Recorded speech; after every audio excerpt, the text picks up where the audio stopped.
अस्सलाम वालेकुम। मेरा नाम मारूख है और मेरा जो टॉपिक है वो है मेथड और प्रोसीजर ऑफ क्रोमेटोग्राफ़ी। वैसे तो बहुत सारे मेथड की क्रोमेटोग्राफ़ी होती है, जैसे कि असेंडिंग क्रोमेटोग्राफ़ी, डिसेंडिंग क्रोमेटोग्राफ़ी, रेडियल और सर्कुलर क्रोमेटोग्राफ़ी एक्सेट्रा। हमने जो एक्सपेरिमेंट किया है वो है रेडियल क्रोमेटोग्राफ़ी का।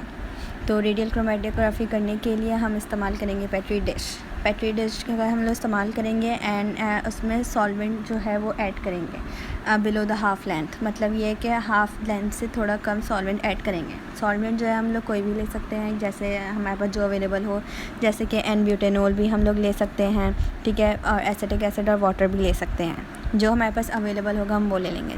समझ लें हमारे पास एन-ब्यूटेनॉल अवेलेबल है तो हम लोग पेट्री डिश में हाफ़ से थोड़ा सा कम जो है वो एन-ब्यूटेनॉल डाल देंगे। फिर हमें चाहिए होगा फ़िल्टर पेपर को जो है फ़ोल्ड करके उसको सेंटर पार्ट निकाल कर उसमें होल करना है। और फ़िल्टर पेपर को सेंटर पार्ट निकालने के लिए फ़िल्टर पेपर को बग़ैर हाथ लगाए, मतलब हमें हैंड से टच नहीं करना है। हमें जो है हैंड से टच इसलिए नहीं करना है कि हमारे हैंड में भी केमिकल्स वगैरह लगे हुए होते हैं, तो उससे भी स्टेन्स वगैरह आ सकते हैं, तो हम लोग को प्रिकॉशन करनी पड़ेगी। तो हमें फोर्सेप्स यूज़ कर सकते हैं हम लोग। तो फोर्सेप की मदद से फ़िल्टर पेपर को इस तरीके से फ़ोल्ड करने का उसका सेंटर निकाला है, फिर सेंटर से उसमें होल करना है, ठीक है। फिर अब हम उस पेपर की अब हम जो है ना उस सेंटर में विग बनाएंगे, उस सेंटर में लगाने के लिए विग बनाएंगे to hold the paper filter paper above the solvent, ठीक है। विग जो होती है ना वो हम लोग बनाएंगे एक स्मॉल पीस ऑफ पेपर से। उसको इतना फाइनली रोल करना है कि वो पतला सा बिल्कुल कैंडल की वो मोमबत्ती की लौ जैसा होता है ना वैसा बन जाए, तो उसे विग कहते हैं। फिर हमें विग को जो है वो सेंटर ऑफ पेपर से जो है वो इंसर्ट करना है कि वो सॉल्वेंट के अंदर डिप हो जाए। मतलब फ़िल्टर पेपर को हमें डिप नहीं करना है, लेकिन वो विग को हमें सॉल्वेंट के अंदर डिप करना है, ठीक है। अब जो है वो ऐसे विग बन गई, ठीक है। तो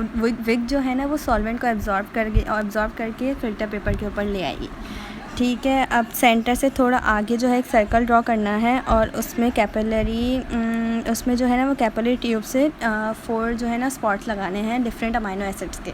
तो वो अमाइनो एसिड हमें जो गिवन होगा, जैसे ग्लाइसिन हो गया, एलेनिन हो गया, फिनाइलएलेनिन हो गया, और जो चौथा हमें जो मिलेगा ना वो मिलेगा हमें mixture of 2 different amino acids का, ठीक है। वो हमें मालूम करना होगा। तो वो मिक्सचर मिलेगा, तो हमने लेफ्ट राइट टॉप बॉटम ऐसे हमने वो लगा दिए, स्पॉट्स लगा दिए। अब पेंसिल, ठीक है, अब जो है ना हम लोगों ने पेट्री डिश रख दी। अब जो सॉल्वेंट जो है वो विग के ज़रिए से एब्जॉर्ब होकर पूरे फ़िल्टर पेपर पर आ जाएगा रेड मार्क से, ठीक है।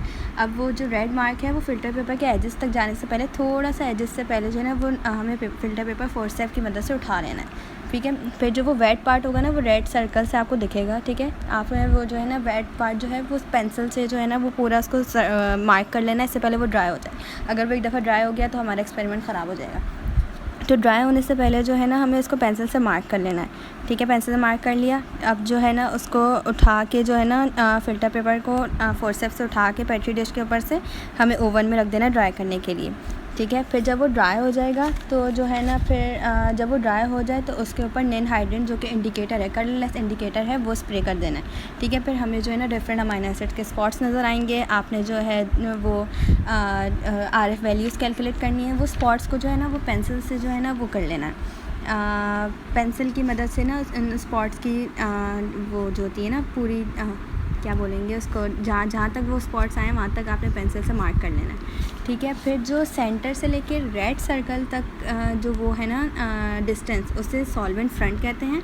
और जो अमाइनो एसिड से सेंटर से अमाइनो एसिड तक जो डिस्टेंस है ना उसे सॉल्यूट फ्रंट कहते हैं। तो हमें स्केल की मदद से हम लोग को मेजर कर लेना है और RF वैल्यू जो है वो निकलेगी solute front divided by solvent front से, ठीक है। तो हमें डिफरेंट अमाइनो एसिड्स की RF वैल्यू हम लोग को कैलकुलेट करनी है। फिर जो मिक्सचर की जो RF वैल्यू निकलेगी ना, फिर वो हम लोग ऊपर के 3 अमाइनो एसिड से कंपेयर करेंगे कि जो है ना वो किससे मैच हो रही है। तो फिर वो हम लोग उससे जो है ना वो मालूम कर लेंगे कि ये डिफरेंट जो अननोन अमाइनो एसिड हैं वो 2 ये हैं। जैसे कि ग्लाइसिन से अगर मैच हो रही है तो पहला स्पॉट ग्लाइसिन हो जाएगा, और अगर दूसरी जो है वो फिनाइलएलानिन से मैच हो रही है तो वो फिनाइलएलानिन हो जाएगा। इस तरीके से हम लोग जो है ना वो इसका प्रोसीजर हम लोग करते हैं। Thank you.